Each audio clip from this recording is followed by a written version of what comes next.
Oke, kembali lagi bersama saya Dr. Raffi. Sebelumnya saya mengucapkan terima kasih banyak atas komen dan respon dari penonton teman-teman terhadap video kupas keras hipertensi yang saya upload di video Dr. Anko. Pada kali ini saya akan membahas tentang seberapa bahayakah virus corona atau COVID-19 dan dari manakah asalnya itu.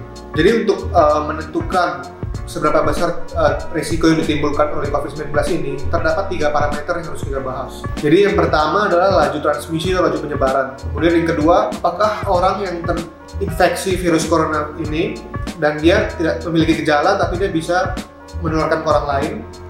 Yang ketiga, case fatality rate. Oke, kita bahas pertama tentang laju penyebaran COVID-19. Kita menggunakan R0, yaitu dugaan jumlah orang yang terinfeksi terhadap satu kasus. Pada COVID-19 ini R0-nya 1,4 sampai 2,5. Bila kita lihat contoh R02, artinya itu adalah satu orang bila terinfeksi coronavirus, dia dapat menularkan langsung ke 2 orang dan terus secara berkelipatan.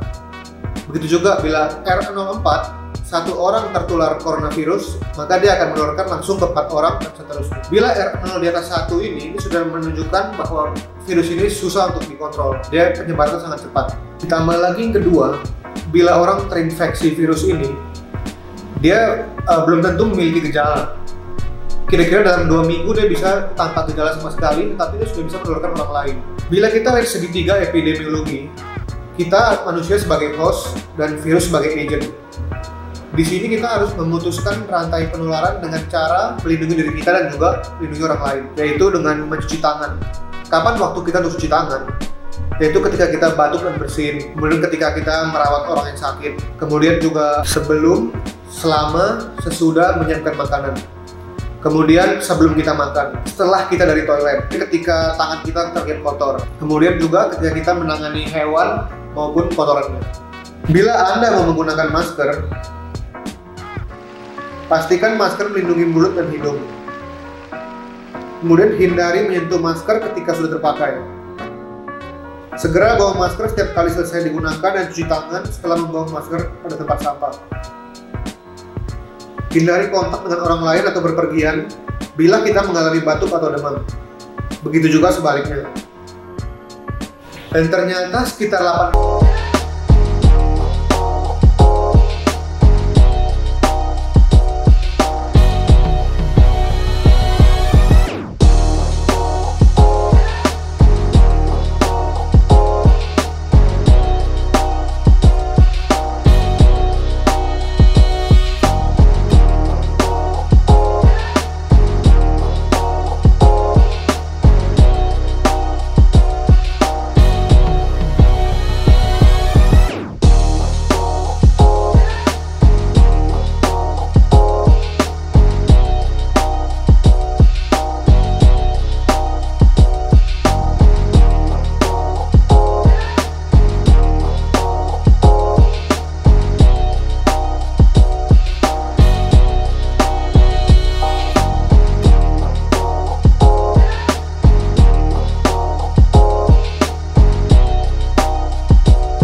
Untuk melawan virus ini, yaitu dengan cukup daya tahan tubuh kita kuat, sehingga dianjurkan kita mencukupi nutrisi keseharian, rutin olahraga, apalagi dengan imunisasi bila vaksin nanti sudah ada. Namun untuk sekarang ini, bila siapapun terduga terinfeksi COVID-19, maka harus segera diisolasi dan diobati untuk memutus rantai penularan sesuai segitiga epidemiologi ini.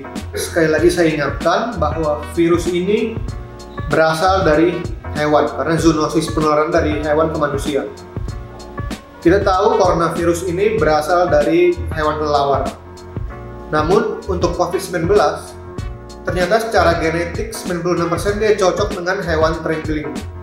Hewan terenggiling ini sisiknya diperjualbelikan di seluruh dunia, sehingga terjadi kontak berlebihan dengan manusia, terjadilah penularan COVID-19 ini. Maka pencegahan paling efektif yaitu kita harus membatasi kontak berlebihan terhadap hewan-hewan ini. Karena sulit bila kita mengubah faktor lingkungan seperti iklim, padatan penduduk, struktur fisik dan sosial yang memungkinkan penularan ini terjadi. Baik, sekian penjelasan saya mengenai COVID-19.